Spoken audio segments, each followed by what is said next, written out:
Una sa lahat, motor sumemplang sa may Mel Lopez Boulevard sa Maynila. Ang backrider na nurse humandusay na, nagulungan pa ng dumaang truck. Pero imbis na huminto, nagdire-diretso lang ang truck. Ang ibang detalye sa balitang yan, abangan maya-maya lang.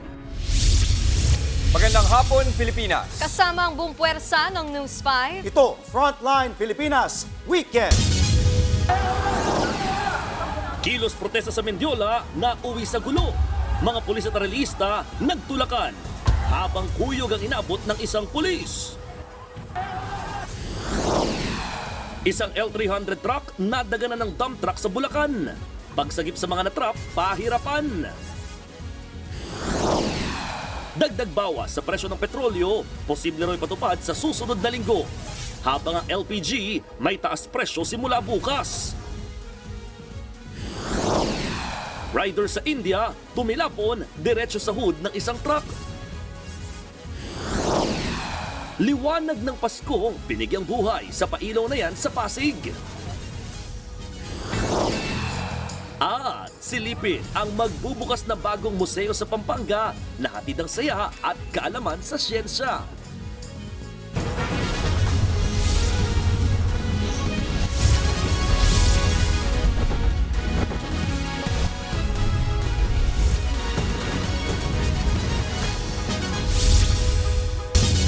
Dead on the spot ang backride ng isang motor sa nangyaring hit and run sa Maynila. Pero imbis na tumigil, nagdire-diretso lang ang nakadisgrasyang truck. Ang buong pangyayari nasa pool sa CCTV. Nasa frontline ng balitang yan, si Nina Ong Pauco.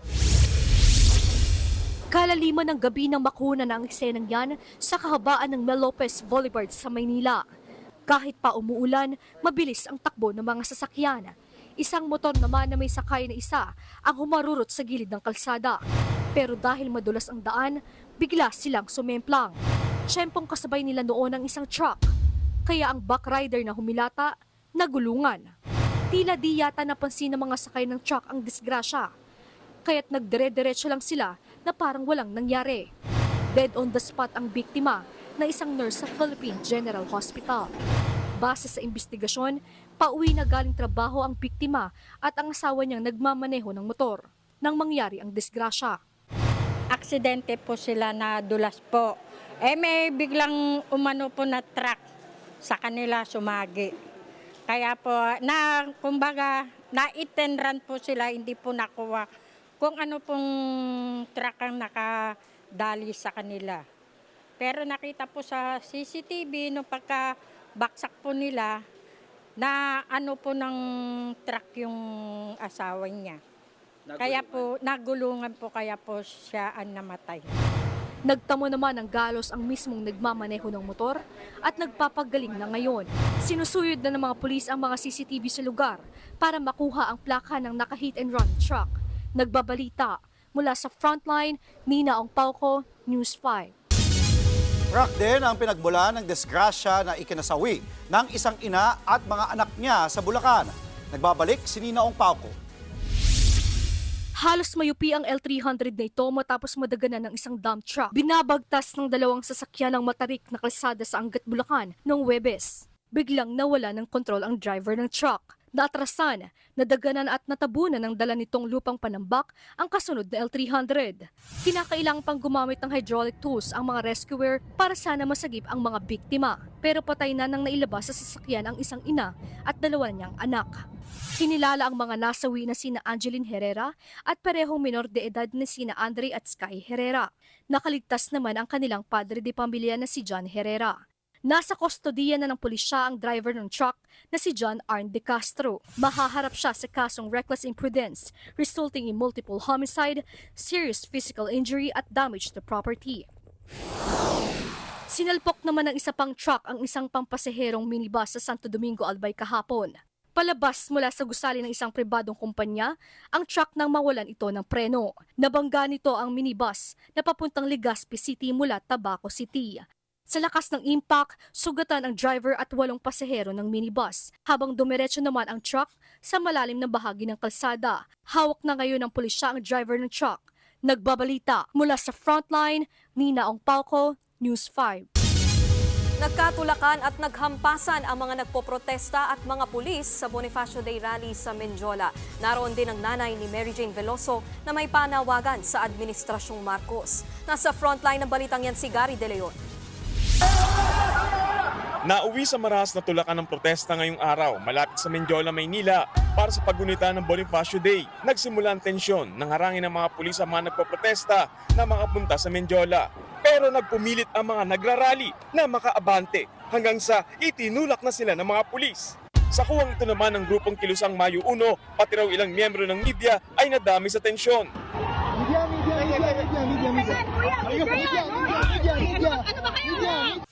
Meron ding ilang lalaki na pinagsusuntok ang mga pulis. Kwento sa News 5 ng labor leader na si Jerome Adonis ng KMU. Ilan sa mga nagprotesta na sugatan dahil sa tensyon. May nasaktan sa hanay nila, may nasaktan din sa amin. No, meron pang mga tinamaan ng kanilang pamalo kasi kitang-kita nyo naman, meron silang shield, meron silang pamalo. Ayon naman sa Philippine National Police, isa sa mga tauhan nila na rumusponde sa rally ang nasugatan sa mata at dinala sa ospital. Kinikilala naman daw ng PNP ang karapatan ng mga Pilipino na magdaos ng mapayapang pagpupulong. Pero hindi raw nila kukonsintihin ang anumang uri ng karahasan na lalabag sa batas. Paglilinaw naman ng Manila Police, bawal magprotesta sa Menjola. Pinapakiusapan natin sila na huwag na silang tumuloy dito sa lugar kung saan nila gustong mag-stage ng protest dahil hindi ito kasama sa Freedom Park ng Maynila. Bukod sa mga militanteng grupo, naroon din ang nanay ni Mary Jane Veloso na naharap sa death row sa Indonesia. Panawagan niya sa Marcos administration, oras na makauwi ang kanyang anak. Magandang lugar. Ilagay po niya sa safe na lugar. At sana po, magkaroon na po ng clemency kay Mary. Nagbabalita mula sa frontline, Gary De Leon, News 5. Hinimok ni Pangulong Bongbong Marcos sa mga Pilipinong gunitain ang mga sakripisyo ni Gat Andres Bonifacio ngayong araw ng Supremo. Sa kanyang mensahe, sinabi ng Pangulo na utang ng mga Pilipino sa ating mga bayani ang paggising sa ating kamalayan at ang pagkakaroon natin ng pagkakakilanlan bilang mamamayan. Nagsisilbi pa rin daw na inspirasyon ng kanyang katapangan at determinasyon para sa patuloy na pagpapaunlad ng bansa. Hinikayat din ng Pangulo ang mga Pilipino na panatilihin ang kanyang alaala sa pamamagitan ng pagtutulungan para maalis ang kagutuman, korupsyon, kriminalidad at iba pang kasamaan sa lipunan. Samantala, nakakaabala na raw ang mga Duterte supporter sa misa sa EDSA Shrine, kaya nagpasaklolo na ang pamunuan ng simbahan sa mga pulis. At live mula sa EDSA Shrine, nasa frontline ng balitang yan, si Rainiel Pawid. Rainiel, kamusta na ang sitwasyon dyan? Andre, alas 10 nga kaninang umaga ay pansamantalang itinigil yung programa ng mga taga-suporta ni Vice President Sara Duterte dito sa likod mismo ng EDSA Shrine. At kasabay nga niyan yung pagdatignin at pagbarikada ng higit 5 truck ng pulisya. Pero alas 4 ng hapon ay balik na nga yung kanilang programa na sinimulan sa isang prayer vigil. Itong sitwasyon ngayong Sabado sa EDSA Shrine. Kaunti na lang ang mga taga-suporta ni Vice President Sara Duterte. Matatanda ang walang tigil ang kanilang protesta mula umaga hanggang gabi nitong nakalipas na araw. Ilan sa mga dumadaing ang Archdiocesan Shrine of Mary, Queen of Peace. Halos oras-oras ang misa namin dito. Kung meron dyan na nagva-vlog, nagsisigawan, may mga speeches, nag-i-interfere yan sa ginagawa namin sa loob. Di nawawala din yung sacredness, yung sanctity ng aming pangapagdiriwang. Pag-amin ni Father Jerome Ceciliano, I wrote the PNP sa Quezon City Police District, sabi ko to take action because even as we recognize their rights, they should also and you should also recognize our own rights. Pero kahit pa may mga pulis na sa kanilang pwesto, wala pa ring alisan ang mga natirang Duterte supporter. Sa videong ibinigay sa News 5, sinisi nila ang ingay sa babaeng nakapula na bigla na lang umanong nagwala habang may misa. Siguro napag-utusan yun na manggulo para kami ano na naman sa social media na may ganitong gulo para kami mapaalis. Hindi po. Git naman ng isa pang Duterte supporter na si Jeffrey, hindi sila binayaran o hinakot. Ayan. Sir, saan galing? Sa donate po na, donate po yan. Tsaka wala po kami bayad dito. Wala po kami, volunteer lang po kami dito. Ha? Ayun na po yan, sabihin ko sino. May ibinarikadang truck na rin dito ang Philippine National Police. Pero hindi nila sinabi kung saan nila ito gagamitin. Audrey, ngayong ikalimang araw nga ng pananatili ng mga Duterte supporter dito sa likod ng EDSA Shrine ay mariin pa rin nilang sinabi sa atin na hindi sila babaklas dito sa may EDSA Shrine hanggat hindi nga napapababa sa pwesto ang nasa administrasyon kung hindi si President Marcos Jr. At sa susunod nga ng mga araw ay nakiusap pa rin itong EDSA Shrine Management dahil lalong-lalo na bukas linggo ay magiging oras-oras umano yung kanilang misa. Andre. Live mula sa EDSA Shrine, maraming salamat, Rainiel Pawid. Bumisita si Pangulong Bongbong Marcos sa mga evacuation centers sa Tondo na tinutuluyan ngayon ng mga nasunugang residente. Pakiusap niya sa Manila LGU, wag sanang abutan ng Pasko doon ang mga bakwit. Nasa frontline ng balitang yan si Elaine Fulgencio. Mag-iisang linggo na sa Delpan Evacuation Center ang mga residenteng nasunugan sa Isla Puting Bato sa Tondo noong November 24. Higit 2,000 pamilya ang nawala ng tahanan. Kabilang dyan si Nanay Vilma at 5 niyang anak. Ang hiling nila sa Pasko, wala po kami nailigtas po. Katawan lang po namin ililigtas po namin. Na bigyan uli ng bahay, mga gamit, para yung nawala po sa amin, may balik lang po. Kaninang umaga, personal silang binisita ni Pangulong Bongbong Marcos kasamang Department of Social Welfare and Development o DSWD para mag-abot ng tulong sa mga nasunugan, gaya ng food packs, sleeping mats at tig 10,000 pisong ayuda. At talaga sa ngayon ay ang pangangailangan ay matayo ulit ang mga bahay.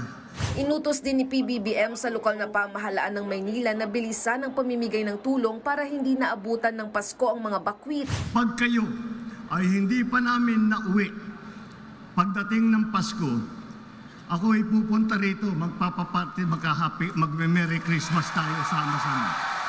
Inatasan na rin ng Pangulo ang Department of Health na bisitahin ng mga nasunugan, lalo't may mga bata at senior citizens sa evacuation center. Nagbabalita mula sa frontline, Elaine Fulgencio, News 5. Abiso naman sa mga motorista, posibleng sumipa na naman ang presyo ng gasolina sa unang linggo ng Disyembre. Sa tala ng Department of Energy, tataas ng hanggang 80 centavos ang presyo ng kada litro ng gasolina. Pero ang diesel, pwedeng magka-rollback ng hanggang 30 pesos ang kada litro. Ganyan din ang nakikitang bawas sa kerosene. Isa sa mga itinuturong dahilan ng pagtaas ng diesel ang pagbaba ng inventory ng krudo ng Amerika. Habang ang rollback naman, epekto daw ng tigil putukan sa pagitan ng Israel at Hezbollah. Kasabay niyan, epektibo na bukas ang taas presyo sa liquefied petroleum gas o LPG. Sa anunsyo ng Petron, magmamahal ng piso at 20 sentimos ang kada kilo ng LPG. Katumbas yan ng higit 13 pesos na dagdag sa pangkaraniwang 11 kilogram na LPG cylinder. Mga kapatid, magdala po ng payong kung may lakad kayo ngayong weekend. Sa ulat po ng Pag-asa, magpapaulan ngayong gabi at bukas ang shear line o yung salubungan ng mga hangin sa Kabikulan, Calabarzon at Mimaropa. Base naman sa Metra, bukas po nagbabadya ang malakas na ulan sa Metro Manila. May tsansa rin ng mahinang ulan sa Northern at Central Luzon dahil sa hanging amihan.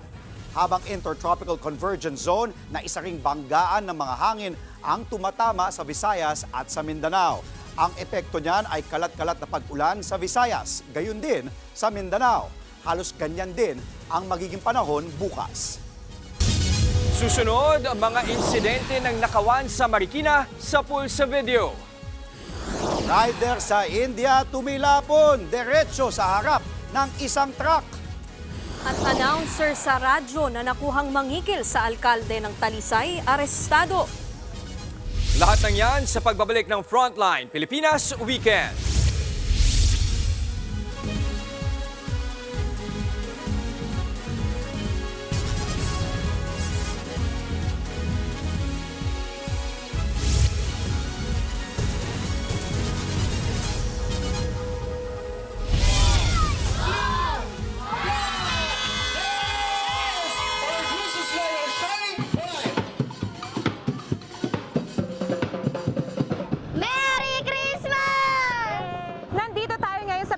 City para ma-experience ang maagang Christmas feels. Ready na ba kayo? Tugtugan, sayawan at tawanan. Merry Christmas! Yan ang maagang Pasko feels na hatid sa mga mamimili. Ang ilan sa kanila napareminis pa sa mga paborito nilang moments tuwing Pasko. Christmas season na. Para sa'yo, anong ibig sabihin ng Christmas? Christmas is love. Love. May light. Tapos masaya. Masaya. Sama-sama magsimba. At dahil Pinoy tayo, hindi mawawala sa salo-salo ang panghimagas. Christmas is the season of love. Mas espesyal pa yan pag sinamahan ng paborito nating pasalubong.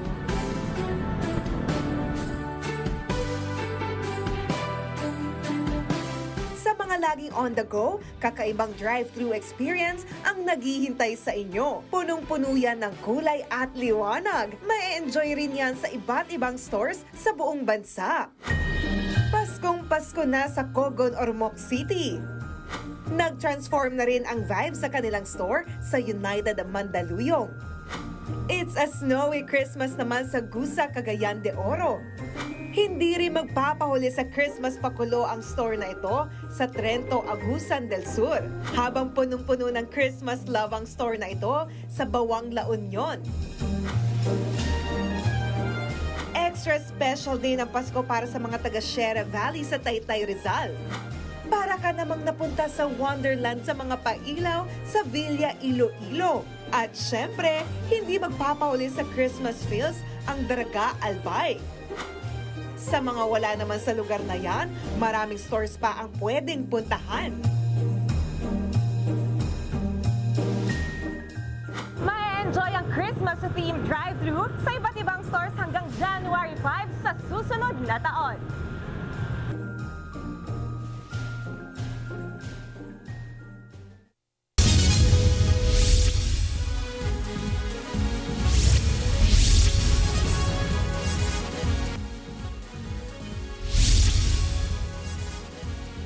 Napuhol sa CCTV ang isang insidente ng pagnanakaw sa Marikina. Yan at iba pa sa report ni Gary De Leon. Sa kuha ng CCTV noong linggo, makikita ang pagpark ng magkaangkas sa harap ng drugstore sa Marikina. Makikita rin ang lalaking ito na tila nag-aabang. Pupunta siya sa harap at tila may sinisipat sa ipinaradang motorsiklo. Maya-maya pa, makikitang may sinenyasan siya. Ilang saglit pa, may kasama na itong babae pabalik sa mga motor. Umupo ang lalaki sa isang motor habang nakatayo naman ang babae. Sunod namang uupo ang babae sa target na motorsiklo. Pasimple niyang kukunin ng cellphone sa pocket ng motor. Sabay tayo at patakbo silang tumakas. Ayon sa biktima, bumili sila ng gamot at nakalimutan niyang kunin ang kanyang cellphone. May nag-assist sa amin na parang barker po yung nagpa-parking assistant po doon. And then nung pumasok po kami sa Mercury, nakita po ng barker yung cellphone ko. At nandoon sa harap ng motor. Agad silang humingi ng tulong sa mga otoridad matapos ang insidente. Arestado ang dalawang kawatan. Na-recover din sa kanila ang ninakaw na cellphone. Maharap ang mga suspect sa kasong theft. Sa Cebu City, sa pool din sa CCTV ang panghahablot ng cellphone. Makikita ang pag-U-turn ng motor na yan sa Barangay Santa Cruz alas 4 ng madaling araw nitong Huwebes. Saka hihinto sa isang lalaking nakaupo. Bumaba ang backrider sabay kuha sa cellphone ng biktima. Tinutugis na ang mga suspect. Sa Hindang Leyte, hindi cellphone pero manok naman ang ninakaw. Alas 9:30 ng umaga nitong Huwebes, nang tangay ng 35 anyos na suspect ang panabong na manok. Nakita umano siya ng may-ari ng manok kaya agad ito na isumbong sa pulis. Agad namang nahuli ang suspect at nabawi ang manok. Kinasuhan na siya. Nagbabalita mula sa frontline, Gary De Leon, News 5. Nakatakas ang isang lalaking tinangkaraw patayin ng riding in tandem sa Calaca, Batangas. Relax na nga, relax na nga. Relax ka lang. Ambulansya. Ambulansya, boss. Alpha. Ayon sa ICT, naglalaro lang ang lalaki sa kanyang cellphone sa harap ng kanyang pinagtatrabahuhan nang bigla siyang lapitan ng dalawang lalaking sakay ng motor. Bumunot ng baril ang mga salarin pero nagawa ng lalaking itulak ang mga ito at tumakas. Sa takot, bumiyahe siya pa Maynila at saka humingi ng saklolo sa mga tauhan sa ICT. Dinala ang lalaki sa Coast Guard Investigation and Detection Management Service para sa investigasyon at karagdagang tulong. Halos 50 individual ang naaresto sa Mamasapano, Maguindanao del Sur matapos mahulihan ng iligal na armas. Inaktuhan ng mga otoridad ang tip ng ilang sibilyan na may mga armadong lalaking nagkalat sa kanilang lugar kahapon. Suma total, aabot sa 61 iligal na armas ang nasamsam ng mga otoridad. Ayon sa mga otoridad, nagdudulot ng takot ang bakbakan ng mga armadong grupong Badruddin Inda at Zainuddin Quiaro sa ilang mga barangay doon. Nagpapatuloy pa rin daw ito sa kabila ng ilang hakbang ng LGU para mapanatili ang kapayapaan. Sa ibang balita, 3 barko po ng China ang 2 beses na mataang pumasok ng Exclusive Economic Zone ng Pilipinas. Ayon sa Philippine Coast Guard, namataan nitong November 17 sa Santa Ana, Cagayan, ang 3 Chinese research vessels. Pero bago yan, nakita na rin sila sa loob ng 200 nautical mile limit ng EEZ, una malapit sa Davao Oriental noong November 14 at muli malapit sa Siargao Island noong November 20. Sa ngayon, nasa silangan pa rin ng Siargao Island ang mga Chinese vessel pero nasa labas na ang mga ito ng EEZ. Wala umanong clearance sa Department of Foreign Affairs ang research vessels. Arestado ang isang radio announcer na nangikil sa alkalde ng Talisay City, Cebu. Nahuli siya sa entrapment operation ng Criminal Investigation and Detection Group sa isang cafe sa Cebu City. Ayon sa CIDG, hiningan daw niya ng 4 na milyong piso si Mayor Gerald Anthony Gulyas Jr. Kapalit daw nito ang hindi pagbulgar sa umano'y sikreto ng alkalde. Napag-alaman din na tatakbong mayor ng Talisay ang suspect sa 2025 kalaban si Gulyas. Depensa ng suspect, siya ang inalok ni Gulyas ng 4 na milyong piso para umatras sa eleksyon. Mahaharap siya sa reklamong robbery extortion. Susunod, truck na tumigil sa riles nasa pool ng tren. Rider sa India na tumalsik matapos bumangga sa Center Island, diretso sa hood ng isang truck. At fans ng singer na si Maki namumula sa kilig sa sold-out concert kagabi. Huwag po kayong bibitiw mga kapatid, magbabalik ang Frontline Pilipinas Weekend.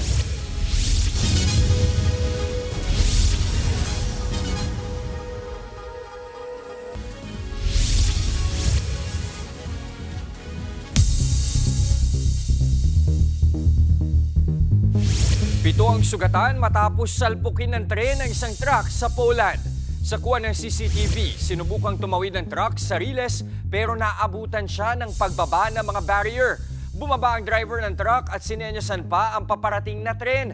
Pero di na nakapagpreno ang driver ng tren. Kaya't nabangga ang truck.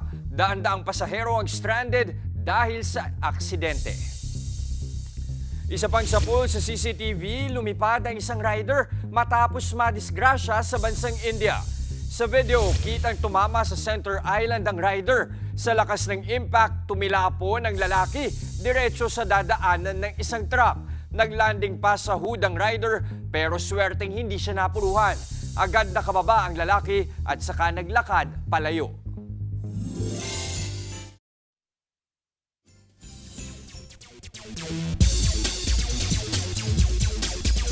Pinanalo ng import na si Akil Mitchell ang Meralco Bolts kontra sa Phoenix Fuel Masters sa PBA Commissioner's Cup.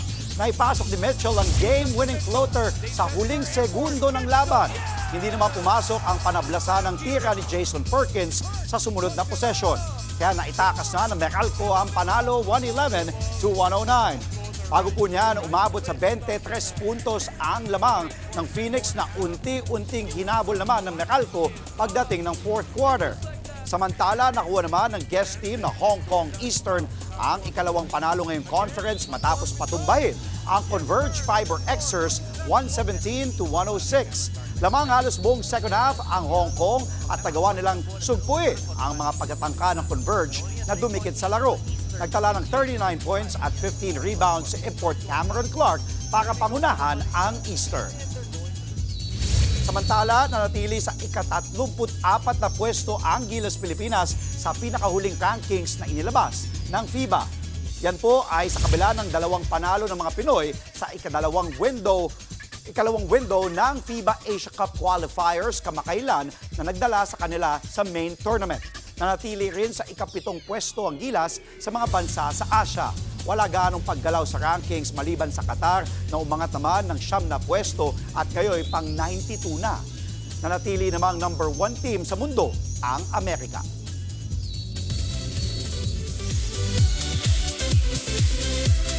Namumula sa kilig ang New Frontier Theater dahil sa sold-out concert ni Maki.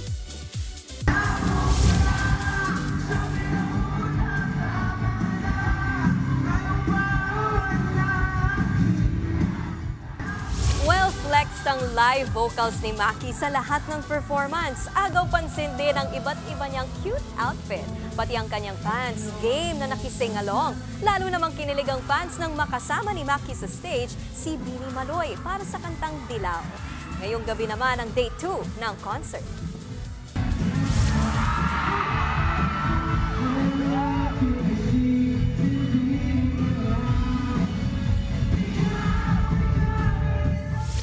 Nag-uumapaw na talento ang ipinamalas ng iba't ibang grupo sa Tinig ng Pasko Choral Competition. 12 choral groups ang nakilahok sa ikatlo at huling leg nito ngayong taon sa Quezon City kahapon. Nasungkit ng grupong New Anthem ang unang parangal na sinundan ng FEU Choral at Carmona Singing Ambassadors. Makakalaban nila ang mga nagwagi sa una at pangalawang leg sa Grand Finals na gaganapin sa December 8. Ito na ang ikatlong taon ng Tinig ng Pasko Choral Competition na bahagi ng Christmas campaign ng TV5 Network. Susunod, ramdam na ang Pasko sa Liwanag Park ng Meralco. At may pasilip sa kakaibang Science Museum na magbubukas sa Pampanga. Tuloy-tuloy ang balitaan sa Frontline Pilipinas Weekend.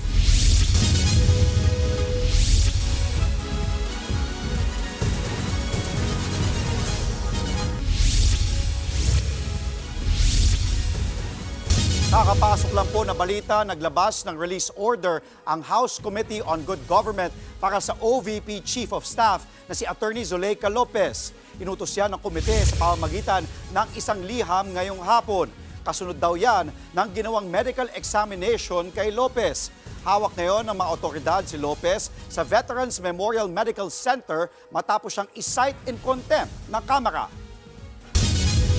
Maliwanag na Pasko ang hatid sa atin ng Meralco. Opisyal ng pinailawan ng taunang Liwanag Park. Silipin natin yan sa report ni Laila Pangilinan. Damang-dama na ang Paskong Pinoy sa Meralco Compound sa Pasig. Yan nga ang tema sa ika-26 na taon na pagpapailaw nila ng kanilang taunang Liwanag Park. Mismong si Meralco Chairman Manuel V. Pangilinan ang pumindot ng buton. Kasama rin ang guest of honor na si First Lady Liza Araneta Marcos at Pasig Mayor Vico Soto, maging ang mga executive ng Meralco. Ang pagliliwanag natin ng Liwanag Park, isang simbolo, no? Simula ng Pasko. At ito ay some sort of alay ng Meralco, no? Para buhayin, hindi lang ang diwa ng Pasko, kundi ang diwa ng pag-asa sa buhay ng bawat Pilipino. Highlight ng Liwanag Park ngayong taon ang mga piyesta at tradisyong Pinoy kung saan bida ang naglalakihang paper mache na korteng tao ng Gigantes Festival. Di makukumpleto ang Paskong Pinoy kung walang simbang gabi, kaya may malasimbahan din na disenyo dito. At syempre, mayroon ding nagluluto ng bibingka at puto bumbong para kumpleto na ang Paskong Pinoy. Pila namin yung Pasko kasi dito nagsasama yung mga pamilya para kumain, magsalo-salo. Tapos ang ganda pa ng display ng Liwanag Park. Ang main building ng Meralco Main Office, nagsilbing canvas din para sa kanilang obra ngayong taon na sumesentro naman sa renewable, sustainable at green energy. Nakikita nyo yung windmill, then solar farms, and then mga electric vehicles. Which is basically aligned doon sa sustainability agenda ni Meralco. Bukod dito, siguradong matutuwa ang mga mahilig mag-selfie dahil sa dami ng magagandang spots na pwede ninyong i-flex sa social media. So, sobrang ganda po talaga. Ganda ng experience. The best experience po na ngayong year na And then first time ko po dito sa Manila. Po yung spirit po ng Christmas, mas na-spread po, hindi lang po sa pa-employee ng Meralco and then pati din po sa public. Taon-taon, nagiging maningning na parke ang buong Meralco compound dahil sa dami ng Christmas lights. Pero siniguro ng pamunuan na hindi sila gumagastos ng malaki. So we're using mga recycled materials or mga repurposed materials. So kaya nakukontain namin yung presyo or yung cost of doing it. Sinilala rin ang isa sa mga milestone ng Meralco para sa taong ito. Ito ay ang pagkilala sa ika-8 milyon nilang subscriber o customer. A retired factory worker, no? And of course, nagsipag, nagtiyaga, napag-aral yung mga anak kahit kasama yung kanyang may bahay, no? At ngayon, retired na sila, nakapagpagawa na sila ng sarili lang bahay, no? At nakabili ng lupa. Maaaring ma-enjoy ng lahat ang Liwanag Park ng Meralco ng libre. Mula Lunes hanggang Huwebes yan, 6 to 10 p.m. At Friday naman hanggang Sunday, 6 to 11 p.m. Higit sa lahat, marami pa tayong panahon para enjoyin ito dahil bukas ang Meralco Liwanag Park hanggang December 31, 2024. Nagbabalita mula sa Frontline, Laila Pangilinan, News 5. Si Meralco Chairman Manuel V. Pangilinan ay chairman din ng TV5. O, Nikki, Andrea, matanong ko lang kayo. Isa ba sa paborito niyong subjects noon ang science? Ako siyang favorite subject ko. Yan. Mas mahilig ako sa dinosaur. Ayan, ikaw. Ako hindi, malabo. Math, English. Wow, math. Wow. Ako rin, hindi ko Doon siya masyado. Medyo hirap ako sa science kasi may memorization. Mas diba? pabor ako sa math. Yung kakabisaduhin mo yung mga iba dun sa... Pero eto science lover man o hindi, for sure, ma-e-enjoy nyo raw ang isang bagong museum sa Pampanga. Silipin natin yan sa report ni Mondi Lopez. Weekend na naman. New pasyalan alert. Exclusive at una sa ating ipasisilip. Gina tayo sa isang bagong science museum dito sa Clark, Pampanga na bubuksan sa December 1. Para po mas maging enjoyable sa mga hindi po fan ng science, ang atake po ng science ay different po. Like this one po, tackles about different branches ng science. Kaya po ang aming pong mga pagtuturo po ay very light lang po, pero po na-absorb madali ng mga bata. Dito sa Sense Space, bubungad ang mga larger-than-life installation ng human anatomy. At para mas ma-enjoy nyo ang science experience nyo dito, meron din silang papasa ng human anatomy. Atay, stomach, puso, galing, at yung baga. Siyempre, ang nagko-cover sa katawan ay ang muscle. Okay tayo. Out of this world trip naman sa kalawakan ang peg sa stellar space. At dito nga, nako, abot kamay natin ng mga planeta. Mantakin nyo naman, oh. Nasa kisame na nakasabit. At dito nga, sa likod ko, oh, yakap-yakap ko. Ang laki niya. Ang pinakamalaking planeta sa solar system, ang Jupiter, na may 79 moons. Para naman sa seatmate mong hindi gets on physics pero high scorer, itong Spark Space. Ang lakas. Bibida naman sa Summit Space ang mga lifelike wax figure ng mga scientists gaya ni na Thomas Edison, Isaac Newton, Charles Darwin at marami pang iba. At isa sa mga pinakapaborito kong inventor at scientist ay si paring Archimedes dahil itong bathtub na ito nung tumalon siya. Aba, syempre, umapaw yung tubig, doon niya na-discover yung tinatawag na water displacement kung saan na ang ibig sabihin yung volume ng object na lumublob sa tubig ay kasing bigat rin ng volume ng tubig na umapaw. Talagang matututo ka kung paano binago ng mga inventor ang mundo at patuloy na naging inspirasyon ng makabagong henerasyon. Nariyan din ang Soil Sky Space para sa Earth Science na magugustuhan ng mga chikiting. At syempre, isama na rin natin ang history and evolution ng dinosaur. Not your typical science museum, di ba? Pwede itong pasyalan tuwing Lunes hanggang Linggo mula 10 a.m. hanggang 7 p.m. Mondi Lopez, News 5. Makapunta nga dyan. Mapapapanga. Samantala mga kapatid, 25 days na lang po at Pasko na. Yan ang mga impormasyong dapat ninyong malaman. Mga balita para sa may alam at may pakialam. Kami ang inyong mga kasangga sa Frontline Pilipinas Weekend.